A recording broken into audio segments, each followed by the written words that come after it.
Welcome to today's Conversation Series program. What do you want to be after the pandemic? How to boost your courage to power your career journey forward. The pandemic has been the motivation for many to reflect on their future and rethink their career journey. People are realizing the enormous opportunity before them to emerge with a fresh mindset that embraces change and allows them to chart a new, more fulfilling career. Today will be an inspirational conversation about the process of self-discovery, shedding fears, and finding the courage to chart a bold new career path. Hosting today's program is Rob Roberts. Over to you, Rob. Thanks, Honesty. And hi, everyone. Thanks for joining us for today's conversation. My name is Rob Roberts. I serve as the Senior Vice President and Talent Development Consultant for LHH. For those of you who are new to LHH, we help companies see the possibilities in their people through assessments, coaching, development, upskilling, recruitment, and career transitioning. Companies can realize the untapped potential within their own workforce, resulting in increased productivity, increased morale, and increased brand affinity. Today's conversation that we're having might actually spark an opportunity where LHH can partner with you and your organization to reinvigorate your career culture to be more innovative, more proactive, and accountable. For other guests that are joining us today, this hour might be much more of a personal chance for you to consider how you can bring about your own career shift and your own career planning as we emerge out of the pandemic. So first, let me tell you a little bit about today's guests. First, I want to introduce my dear friend and colleague, Katie Kelley. There she is. Hey, Katie. Hi, how are you? I'm doing well, my friend. Good to see you. Katie is the Senior Vice President of Talent Development for LHH on the West Coast. She's also the author of the book Career Courage, which is the inspiration for today's session, of course. And Katie just happens to be my boss, so I'm going to be on really good behavior today, you all. Again, thanks for joining us, Katie. Thanks for being here with us, Rob. Thank you. Our other guest who will join us a bit later is one of Katie's mentees, Minji Lew. Minji serves as the Manager of Learning and Development at Curology, and she'll be joining us shortly here. I want to talk about the 4 areas that we're going to be covering in today's conversation here. Here they are. First of all, let's take a look at how to take the first step towards changing your career journey, if that's where you're at right now. Also unpacking a little bit more about what does breaking out of your comfort zone really mean. We also want to talk about where you can begin to map out your own motivational game plan. And finally, of course, we want to hear from Minji and her personal story of career courage. With that said, and before we begin our conversation with Katie, I want to learn a little bit more about where you all are at in your own career planning journey. Now, keep in mind, when we talk about a career change, that does not always mean leaving your organization. For some, it can mean deciding to go deeper into a niche specialty area or within your own current role, or even moving out of your current department or group that you're in today, maybe possibly into a completely different discipline. And myriad of different pathways that we can take in our career. The challenge for most of us is understanding how to begin. So with that said, we're launching a poll here, and I'd like you all to consider this here. Of course, your responses are completely confidential, but I'd like to know how many of you are thinking about a career change. You've got yes, no, or considering. So take a few moments and answer that question for us. Katie, as we're giving them some time here, I'm thinking about some career changes in my own life. You know that I come out of the training and development arena with the airlines. I was working on the East Coast with a major airline doing performance improvement consulting, but had a real passion around acting. So I started pursuing a professional acting career, actually brought me to Los Angeles where I live currently. And I started doing TV and film and commercials and improv and stand-up, et cetera, and did that for many years. Still had a passion though behind the scenes with talent development. And that's when I started partnering with LHH. And I've been continuing that career in talent development and kind of formally said goodbye for the acting career. So again, understand a little bit about that courage that we're talking about here, and I'm going to be learning more from our time together. Let's take a look at the results here if we could. Are you thinking about a career change? 40% are a yes, a close tie, but a little bit ahead considering at 42%. So it sounds like we've got more people here, Katie, that are either definitely considering a career change or they're definitely considering a career change right now, and 18%. So again, over 80% are considering it or definitely taking it. So it gives us a good barometer read, I would say, as we launch our time together here. So thank you. Thank Katie, you we're so going to much, jump. Rob. And the reason you're here, of course, is because of your acting skills, right? So LHH leverages Rob not only for just comedic humor and overall sanity on day to day, which you'll pick up on as you get to know Rob over this hour, but because of Rob's incredible background as an actor, we're able to leverage that in producing events like this with our customers, and just for choreography, et cetera. So he is just such a perfect example. I adore Rob. And I love that he's here with us today because it's a great example of how you pull forward attributes of former careers into your next career, and that's your difference maker. So without further ado, I think if honestly, if you can tip us into the next slide, I'm so excited to be here because my story is basically one in which I was making my second major career pivot a decade and change ago. Not only was I trying something totally new, Rob, and moving from New York City to the Pacific Northwest and starting my own business, coaching business. In my personal life, I was also newly engaged and beginning to think about planning a family. Turns out not the winning formula for getting a new career started. So I felt like my well of wisdom at that time was really dry.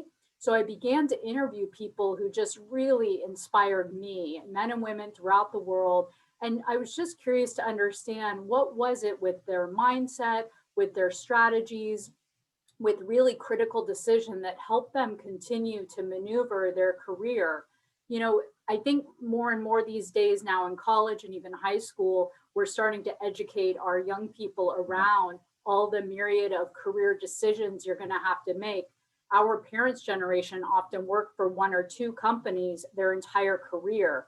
That obviously is not the case. Now we know on average, we work for 9 to 10 employers on average, each of us. So I updated one of the models from my book that I wanted to share with the listeners today, Rob, because I think this will be the sharpest edge of the sword for that 82% of our listeners today. And I know we're going to have many who listen later on YouTube to really think about how can I action myself into a possible career change. How's that sound? It sounds great. And I think to kick it off, Katie, this would be helpful about what's your book's best advice for our listeners who want to figure out what they want to be after the pandemic and maybe using your Absolutely. motivational game plan here. Exactly. So I kind of call this an intuitive business planning model, if you will. So I would encourage listeners to think about these three buckets as a place they want to start focusing on and even journaling. So we'll start off with choice. And so the very first beginning of this process is really evaluating what opportunities are in front of you. Overall, career planning requires strategic thought and visioning. And these are competencies that we know are really critical as you move up as a leader. They can be challenging, and often men and women find that they don't believe they can be strategic or visionary, let alone apply those skills to their career planning. But I want to tell you that this model is a great way to begin to do just that. So in this first bucket, really get some objective input from people in your life at work and in your life outside of work. Where might there be more doors in your life today than you believe there to be? Do you have more opportunities than you're seeing just yourself? Do you have the resources that are required? We know the pandemic has disproportionately impacted women of color, single parents. We know that many people out there don't have the freedom and don't have the choice. This is not a peanut butter spread. This is a challenging time for everyone. So if you're in a place where you're feeling really bound and limited, stay in this particular bucket for a while and really explore what's possible for you. I think let's go on to the next one. So if the choice section is kind of figuring out what the keys are to your future, I look at the inspiration bucket, Rob, as the fuel. So for some people, making a career pivot can be something that happens in a month. It can be very simple. As you talked about at the beginning, it could mean going deeper in your industry. It could mean changing departments. It could mean leaving your industry. It could mean starting an entirely new business. And then my dear friend Bruce Hazen always reminds me, or it could be about adjusting your style. So sometimes there could be obstacles or blocks happening in our career. And upon evaluation, some feedback we get can be that it's actually a communication practice, or there could be something happening in our total life that's really impacting our experience professionally. So make sure you're getting that feedback.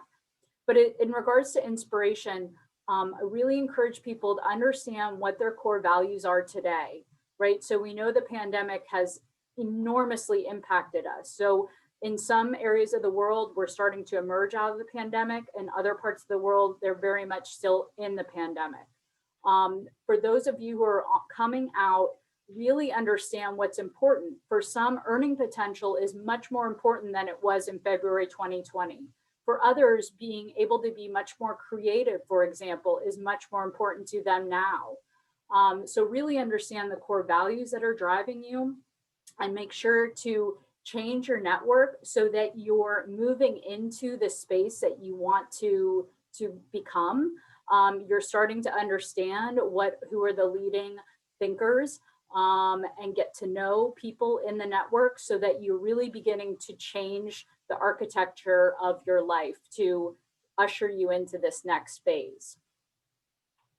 And then finally, I'm going to get to the next one, Rob, because this is the one I want to spend the most time with. We've got about 5 minutes before we bring Minji. And this is really where things take flight. So storytelling. A very wise woman helped me understand that it's telling my story that is going to really help people understand where I've been and where I want to go. So I'm going to use my own example as a concrete way for our listeners to understand what the heck I'm talking about with storytelling. So what I mean by that is spending some time to think about that thread that kind of stays with you throughout your career, what the learnings are within a particular role, and where that learnings have directed you to. So for my example, as a teenager, I had a really incredible experience with my own family where we brought in a family counselor to help us with some challenges. And this person impacted my family in such a positive way that I said, that is what I want to do for my career. So I spent the next 10 years going to graduate school, working, and earning my licensure to have a private practice. Everything was completely fabulous until I began to have that sinking feeling that I wasn't actually in the right bus, right? We talk about, are you in the right seat? Are you on the right bus? I realized I'm not only in the wrong seat, I'm on the wrong bus. What happened was it's either experiences or people that help our story transform. So in my case, I had an opportunity. I was working at a training hospital in New York City, and it was Cornell Medical School's training hospital. We had this really unique case where a patient kept getting admitted back onto our unit, and I was her therapist. So I was asked to present this case to the medical school. It was this experience, I got such positive feedback and such satisfaction from being in front of an audience, teaching, helping people understand the way to look at this case in a different way. That experience, Rob, helped me realize through many, many conversations, I pivoted out into medical sales of all things. Wow. So that was an experience that I didn't expect to happen, and it worked. And I worked for a company named Novartis for 3 years in New York City and absolutely loved it. Wow. At the end of about 3 years, one of my physicians who I called on regularly up in Harlem, Dr. Myers, had a conversation with me that changed my life. And she said, I just want you to know you've become my business coach. And I said, now what are you talking about? I'm your pharmaceutical salesperson. She said, Katie, you've helped me through our conversations think about my bedside manner in a different way, think about how to differentiate my practice. New York City, you've got 10 doctors on a city block competing for patients. You've helped me come and put together community events. I never saw myself in this way. And sure enough, she said, I want you to go forward and become a business coach because this is your gift. You have the clinical skills and you've got the chutzpah and the drive and love in business to bring these two together. So it was these unique experiences that helped me put my story together. Does that resonate with you, Rob, in your own experience? You know, it really does, especially the people part, how, Yeah. you know, people are directed to you at a certain point in time to really make that impact. I'm also thinking about the importance here as we think about these components here is the all importance around mindset beliefs. Yeah. To what degree have you seen mindsets and beliefs be either barriers for you or points to push you forward? Absolutely critical. So I would say the overall challenge here is it's an inside out job. So many people think of career change as like, what's on my resume? What is my skill set? How many people am I connected to on LinkedIn? Yes, those are really important pieces. But if you are going to make particularly a dramatic, like for me, going from psychotherapist to medical sales to running a business, those are pretty big swings. Yeah. So I had to convince a lot of people along the way that I was who I was saying I was going to be, and that my unique experience could be leveraged for their organization, for their patients, for their customers, et cetera, in a unique way. And I was worth taking a chance on. So all's to say is we've got to be our own best cheerleader, not Yeah. in an ego way, No. but just in a, I can do this. It's something new. I am excited to do this with you. Take a chance on me. So the mindset piece is huge because that's a lot of selling. I love that. I love that. And I want to hear more from you, Katie. I know we also want to incorporate Minji in here. I Yeah, want to you got pause it. for a moment and give people a heads up.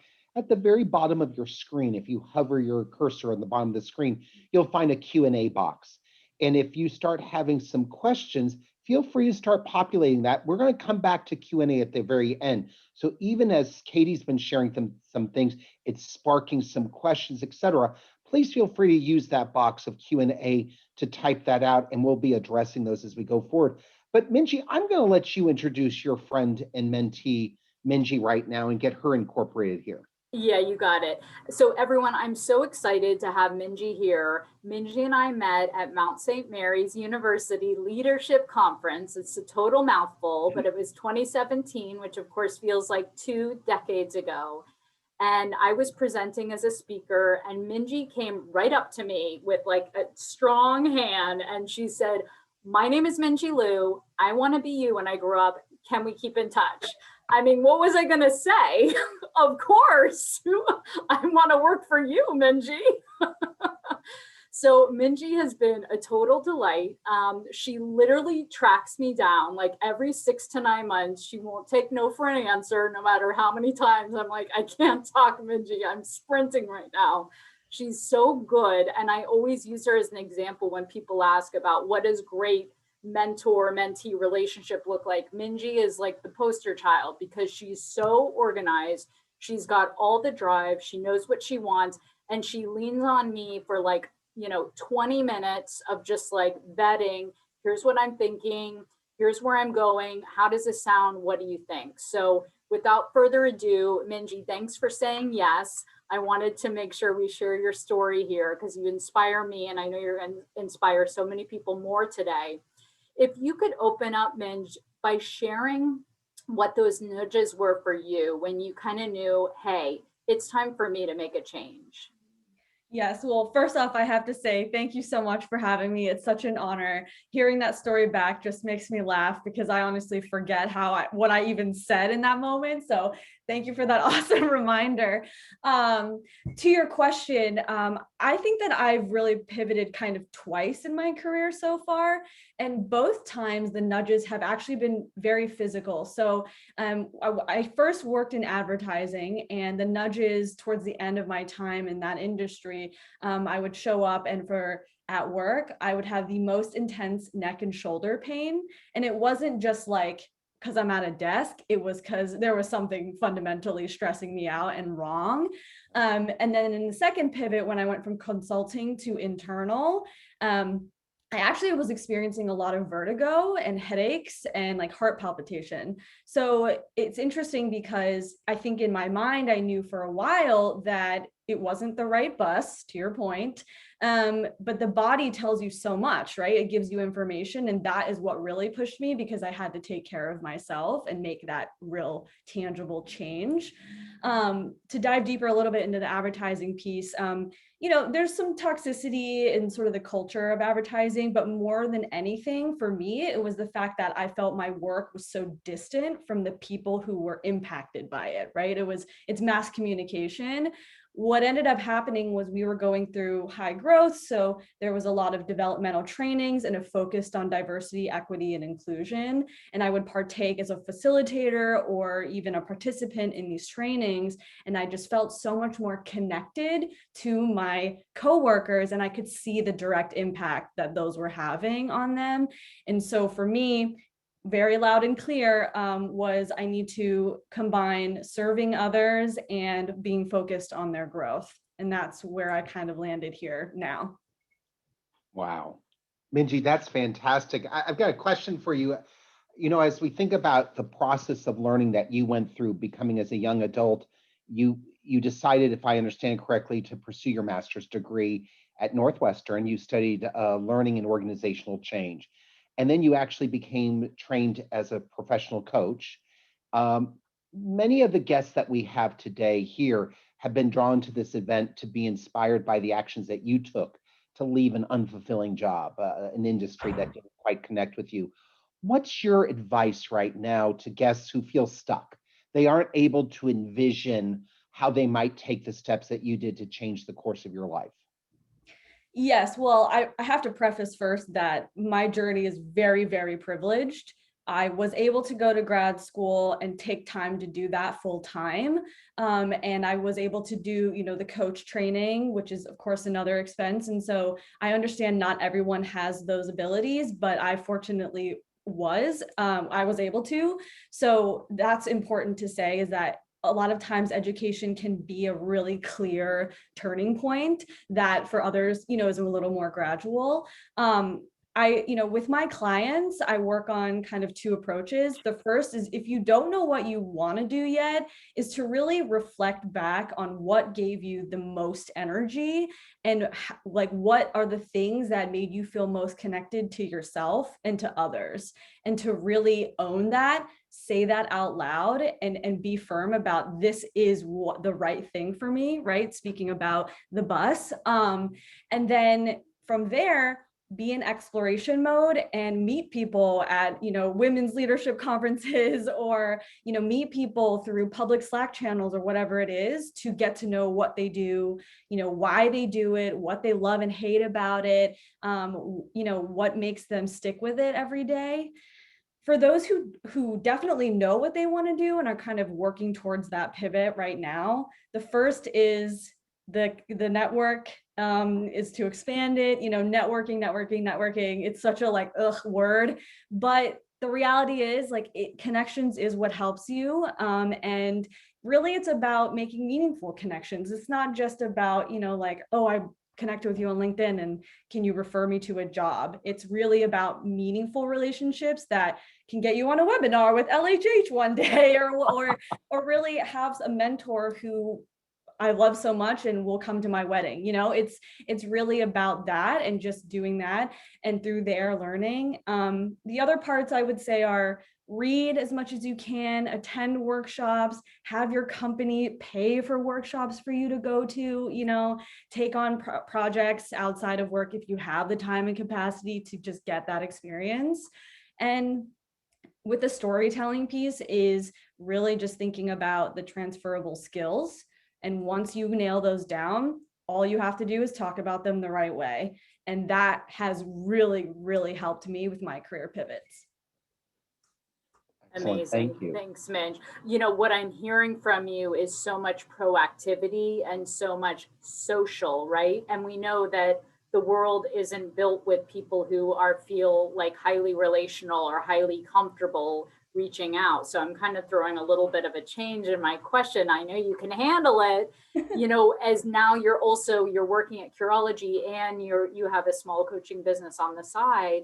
When you have those people who have a drive or an urge for something else in their life professionally, but they have this high level of reluctance or just discomfort socially, and being a Minji and like, hi, will you mentor me?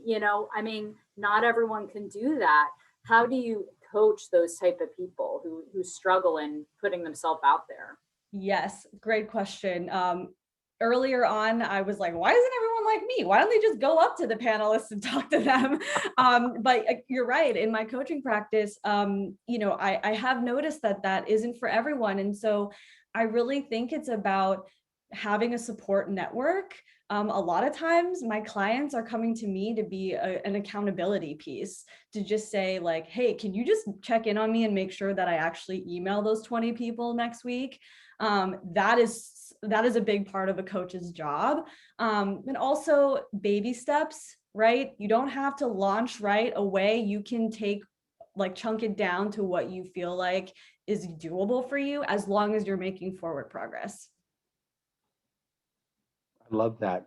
Minji, I'm thinking that there must have been inevitably some blocks that came up. What do you think overall blocks people from making changes in their professional life? And what's the coaching that you can provide to overcome these obstacles? Maybe some of your own obstacles that you faced. Yeah, definitely. What I've seen, even with myself and in my clients, is a kind of one or a combination of these three things, which is fear, imposter syndrome, or comfort in complaining. So we know fear, we know imposter syndrome. I think, the idea that we don't believe we can do something and that we're an imposter, but we actually can. And the comfort in complaining that I've kind of coined for myself in my practice is that people can oftentimes feel more comfortable complaining about not having what they want instead of actually taking the steps to do the things. I think there's a book there. Protect that trademark. Yep, comfort in complaining. Don't steal it. I've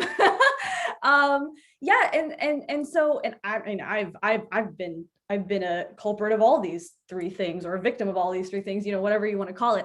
I think for me, I really had to outweigh the costs. And I asked my clients, what are the costs? For me, I was physically not okay, right? For others, it might be other costs, but ultimately the question is to ask and perhaps to have them reflect on that the costs are outweighing the risk right now. And then together, really envisioning and kind of physically experiencing what would it be like to reach the summit of where they're trying to go. And then ultimately pushing and creating a challenge for them to make those steps. I think from personal experience, I just kind of throw caution to the wind, and I just go for it because I want it so bad, and I want to be really fulfilled in my career, and that is what has driven me. I'm going to send a follow-up question to you, my friend, because you can take it. I know you can. So before the call, we were talking about the enormous bracket of like a millennial. It's like a 21-year swing, right? It's like 40 down to 29. I don't know what it is. But yeah. So you identify as a millennial. And so where do you see your peers and kind of the younger millennials coming out of the pandemic? What are you observing about the mindset of career jumping around and career accessibility? Oh my gosh, so many things, Katie.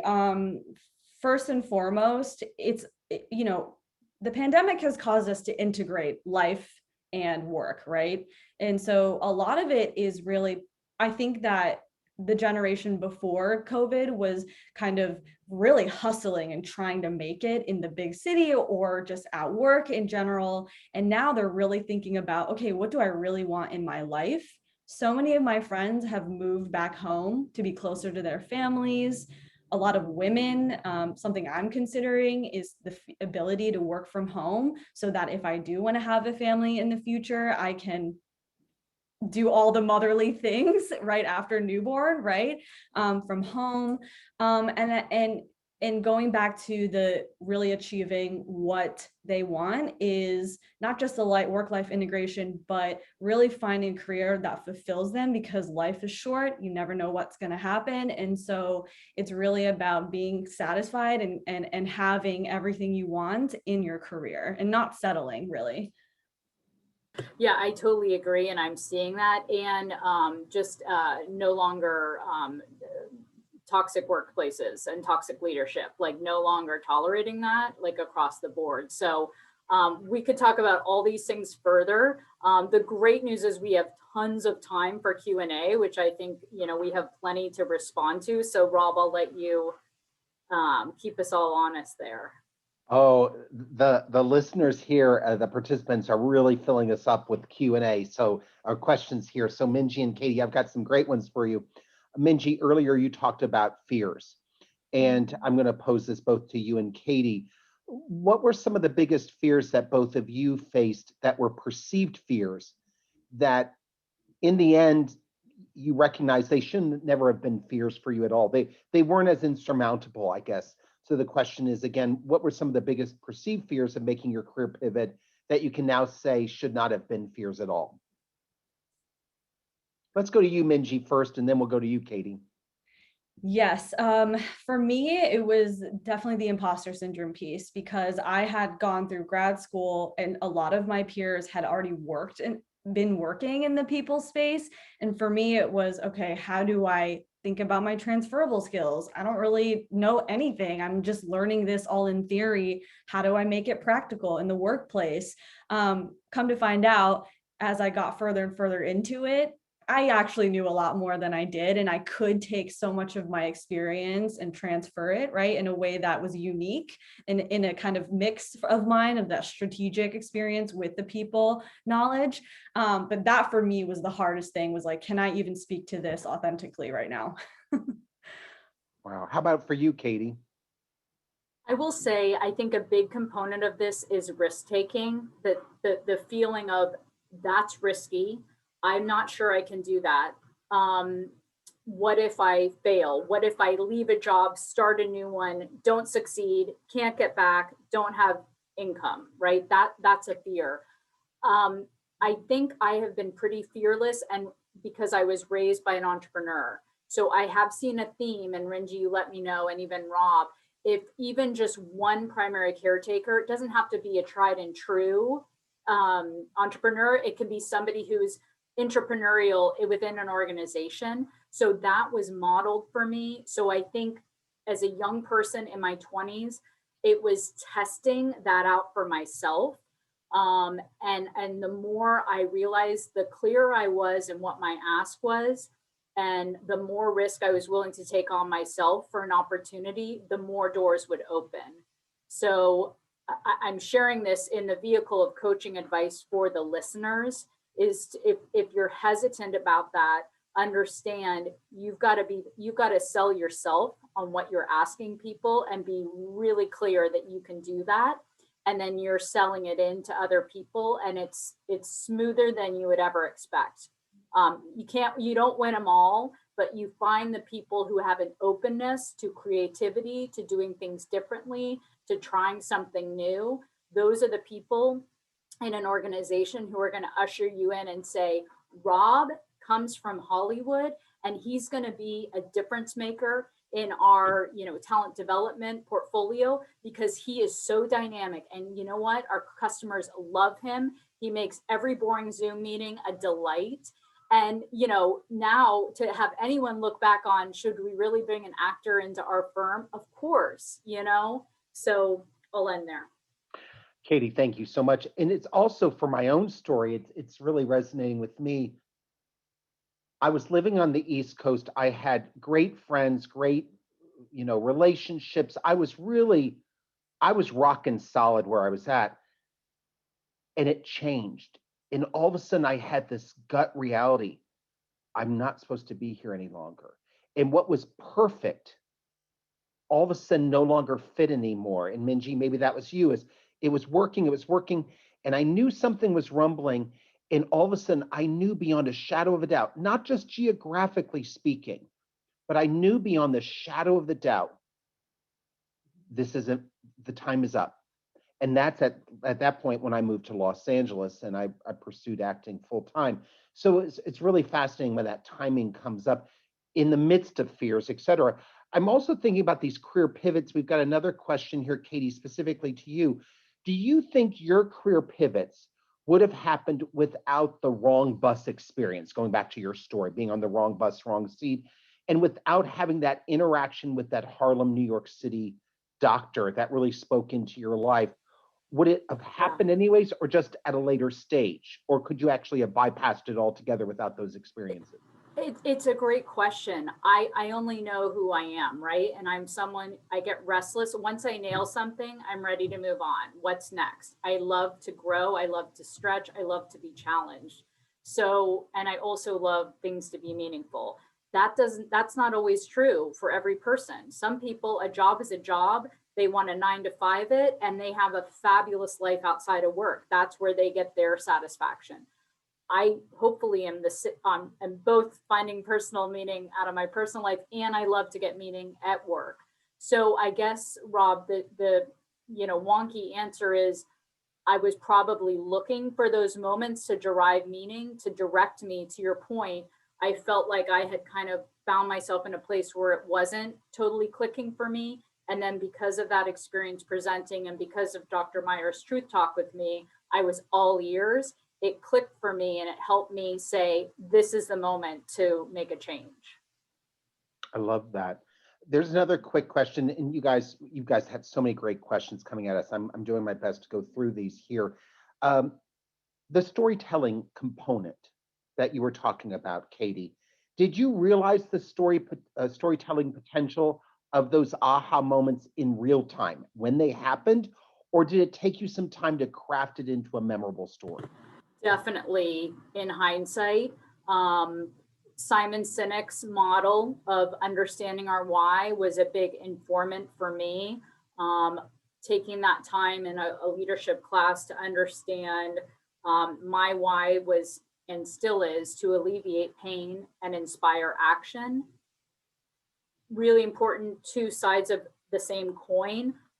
That revelation helped me look back and say, that's why, as a Freudian trained classical psychotherapist, you do not move the client forward. You get them back to baseline and they're in the driver's seat. You are there, if you're lucky, to alleviate their psychic pain, but that is it. And so when I put these two insights together, it helped me understand a therapist was deeply meaningful and satisfying, but it was only half of my why. So when I started to understand being in sales, being in a consultant, then moving into a coach role, I can alleviate the pain, I can inspire action. And so that's why things have been gangbusters for me in finding roles that help me bring to life both those sides of the coin. Well, and I've benefited from that, my friend. So I'm glad you did. Me too, with you, Rob. I'm going to pose this one to you, Minji, because I think it's really pertinent given what we're facing with the pandemic. Writing here, I'm finding it very difficult here in Canada while we are in lockdown to find the motivation and energy that is needed to not only apply for jobs, but to be actually excited about a career change that is much needed for me right now. Kind of looking at a new bus schedule is taking more out of me than I thought. When I go for virtual interviews, it takes everything out of me and I'm not putting my best foot forward. I'm just tired and I feel stuck. Minji, any thoughts or reflections about what we're facing here in light of this? Yes. Wow. I mean, that is, specificity kind of applies all, right? That kind of quote where specificity is universal. It is so true. And, for me personally, I've never taken more care of myself in the last year than ever. I have a therapist, a couples therapist. I am exercising regularly now. Like I never did these things, and so I think there is a component here around self-care, right? Whatever that looks like for people. And also that push, right? I really think that if you've taken care of yourself, it is so much easier to push. So I would say start there and then see as your, base level or at an elevated level, kind of think about, okay, so what do I want to make of this? I spent a lot of time last year reading books, and I took the coach training class because I wanted to distract myself a little bit as well. So take it little by little, but take care of yourself while you're doing it. Yeah, thank Anything you to so add there, much. Katie? Yeah, definitely. I got a call from a very dear friend yesterday, and in a place of a lot of shame and about previous career choices that led her to where she's at now. And so it broke my heart, and it reminds me of what, this listener shared. We're seeing a lot in the New York Times about the languishing feeling of just like, ugh, everyone, many people are stuck in. So my advice to this person is to stay in that choice bucket, and as Minji said, wait, timing is everything. And if you're not feeling like you have that gas in the tank, don't move until it's there. And take these next 6 months or whatever seems reasonable to you to recharge and really, get back into a place where you're in a, healthy place, a state of mind, physically, etc. Because you only have so many chances to make these asks and make these, can we mentor, may I apply? And my advice is always make sure you're in the best place you can be. Perfection is, we're not talking about perfection, but to be in a place of strength and strength of mind and clarity on what it is you want. I always advise people it's better to go slow than go fast in any of this, because you want to make the best first impression. So hopefully that's helpful. I love that. Boy, you guys have got more here coming at you. Just get ready. Get ready. For someone who has been in the same niche industry for over 20 years, what advice do you have that would help them break into a different industry? This individual does not have any formal education past high school and does not have the financial means, going back to your comment, Minji, to pay for future education at this time. Thoughts or comments to either one of you here? I can start, Minj, and then you can build off of me. I mean, what's been remarkable about the pandemic is the way that it is really impacting online education and just resources. So we're seeing a complete transformation about the way not only high school, collegiate, but adults are consuming educational opportunities. So again, with that challenge of where do I have choice, where do I have freedom, my advice to this person is to really just pause and really explore what actually is. There's so much more available for free than ever before, or at a really low price point. Education is always a great place to begin. It's not the only place. Journaling, reflecting, gleaning, meaning finding the ways. Sometimes the feelings of jealousy and the feelings of disappointment can be our greatest teachers. So while sometimes we assign really negative, shameful feelings to them, they actually show us what we're wanting. That feeling of a door closing or an interview not moving forward or somebody not following up with us. Okay, it's the pain that we feel in some of those show us, oh my gosh, I really, really wanted to have that conversation. Wow. You know what? It didn't work out with this person. I'm going to keep trying. So just that persistence. And of course, all of this is a lonely road sometimes, because there's no unique, there's no one way to kind of get around a career change. So finding, as Minji said, accountability partners, a peer group, somebody who you can share your wins and your challenges with, so that you're not going it alone. Minj, what do you think, Ken? Yes, I agree with everything you said. I would add that I'm a huge LinkedIn stalker, and I have found that I learn so much from people's profiles, but also people are very generous and willing to chat with you if you reach out and message saying like, I really admire your path, I'm interested in this field, I love to steal you for 15 minutes of your time. And more often than not, they will chat with you. I think we're at a time right now where people are just so generous in helping those who are struggling because of the pandemic. So use that to your advantage and learn from others. I love that. Thank you, Minji. Got a great, I love the transparency of some of these questions, you guys. It's really beautiful to hear all this. Um, how is it best to address economic and security fears of a young father who feels the need for a change? It's a great question. And I think it's there's a whole chapter on financial decisions in Career Courage that I recommend. You can find it on Audible super quick. I think that for those, that is your top value, right? So for the second inspiration, earning potential is the most important to you. So starting with that as your leading driver is something you need to let be the leader, right? So just honor that. Don't let it blur you from where you think you should be going. That earning potential is what's most important. There's always opportunities to still add in creativity, satisfaction, enjoyment. Sometimes people will lump in, oh, if I have earning potential as my leading value, I'm just going to be miserable in a corporate job. The world of work is changing enormously, and you just never know what might be possible.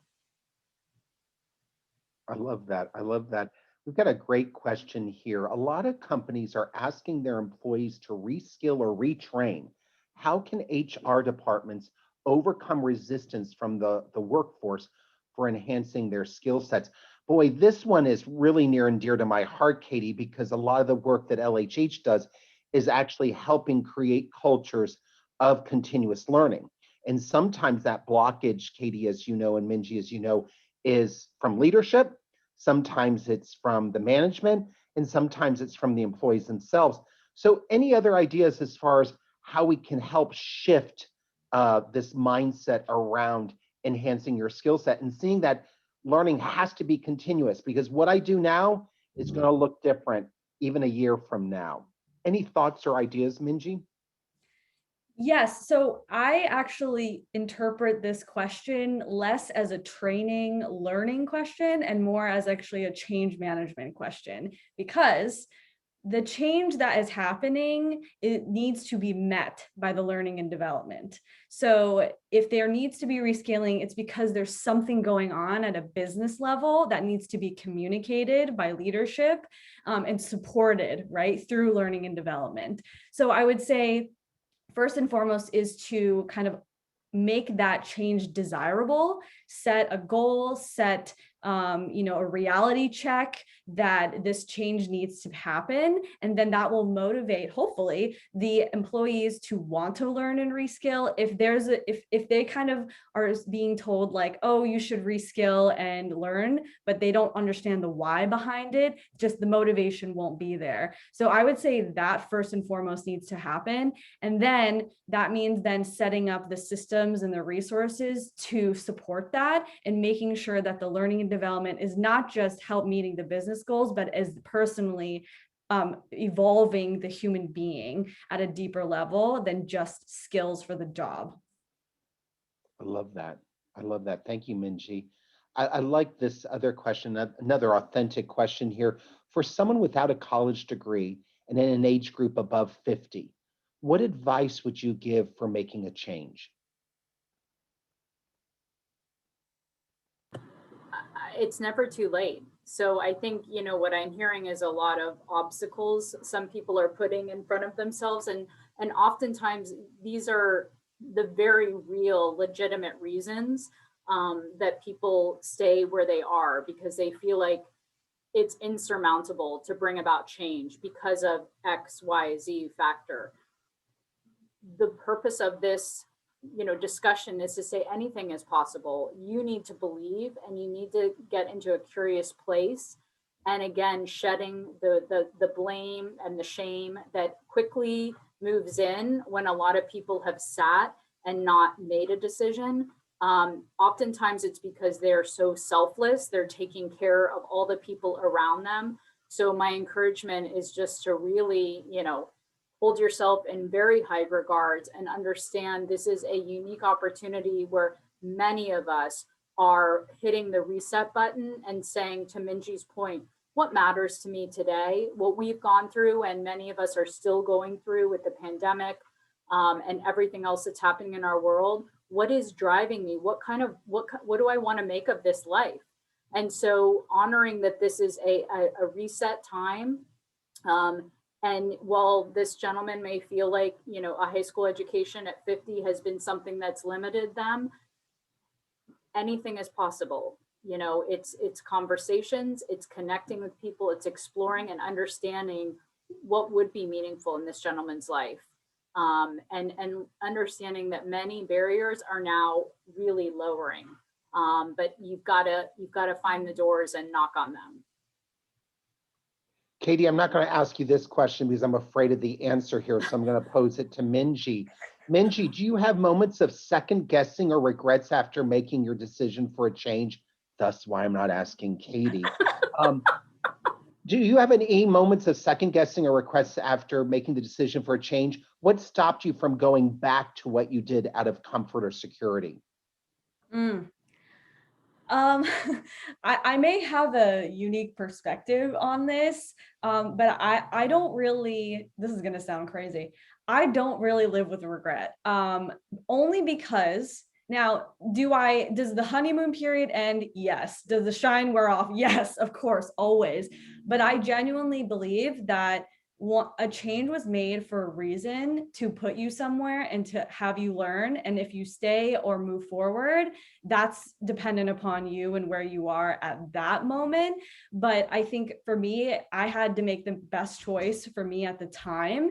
And if I hadn't, I wouldn't have learned everything that I did. So I'm afraid to say no. I don't.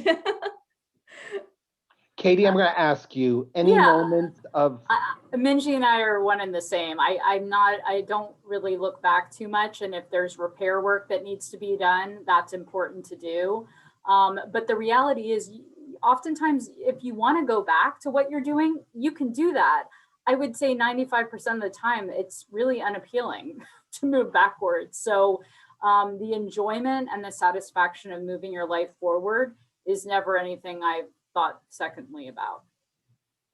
We're getting several questions kind of the same theme, so I want to honor that here. Any advice for those later in their career, 20 years in the same profession, same industry, company, et cetera? It's difficult to jump out when you haven't been out there on the market for a long time and not sure what's available or which skills are really transferable. Yeah, so you can do that by educating yourself and then really honing in on your story, right? So this person, these people who are identifying, and I've been doing the same thing. I don't know what would be my sales card for the ticket out, and I believe it's the story that you can tell. And so taking some time, some ample time to really reflect, get input on, so what have you learned in the 20 years? If the president of your organization were to give you the keys to the organization, what would you do differently?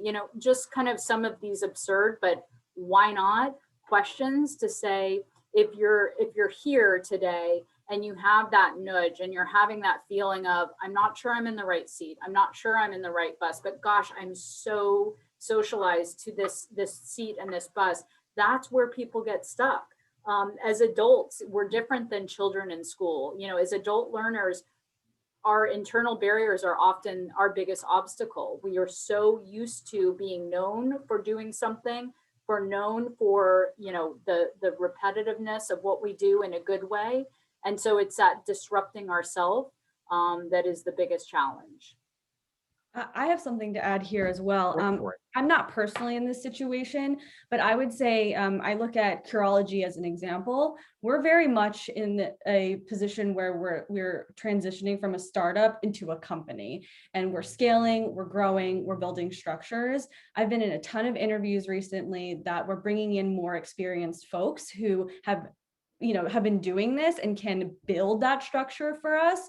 So right now it's like, we're just looking for people who can help us into growth. And that's a time and a place thing. And if you are entering yourself in that right time and place, that's the winner. I love that. Great advice, Minj. I'm going to ask one more question in closing here. Again, we've got tons of great questions and we're going to be providing you all our contact information. but we have a concept, Minji, at LHH called Truth Talk. And Katie and Minji, how important, and tell us more about what Truth Talk looks like in this process of pivoting. I mean, I don't know. I feel like we have talked about a lot how it's been really impactful. The reality is when we're looking to make a change, we need to really have an honest look at ourselves in the mirror. No matter how high our self-esteem are or how good we feel about ourselves, everyone, there's room for improvement, right? And so understanding, when I overuse my strengths, what is the impact to others? For example, when I'm stressed, what does that look like? So the more self-awareness we have and self-knowledge, that's really important to wrap around the way that we are selling ourselves into a new career. Minj, I'll let you build off of that. I know we're on our last minute here. Yes, Truth Talk, I love that. I'm going to start using it. I think that it's about being vulnerable and humble and saying, I need help, and having the community be there for you.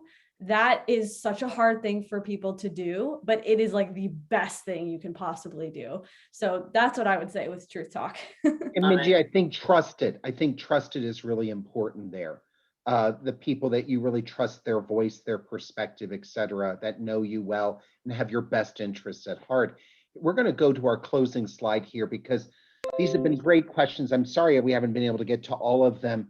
We're going to be following up with an email with the link to the recording. You can find out more about LHH at lhh.com. Also, you see Katie and my email addresses there. Please feel free to reach out to us, especially if you'd like to talk about strategies that are going to help your company reinvigorate your career culture. Also, Minji's contact information there, her site is there as well. We're posting this information in the chat area as well, so you can click on that. There's also a link there for Amazon in the chat area if you're interested in purchasing Career Courage. But really, you guys, thank you so much for your time today. We know that your time is valuable, especially during these crazy times. Katie, thank you. Minji, thank you. It was so fun. I loved it. Amazing. Thanks, Let's do Minj. this next week. Let's come back. You got it. Thank you, everyone. Thanks for joining us. Good luck and keep us posted on all your success. Thanks, Thank you Rob. all. Take care.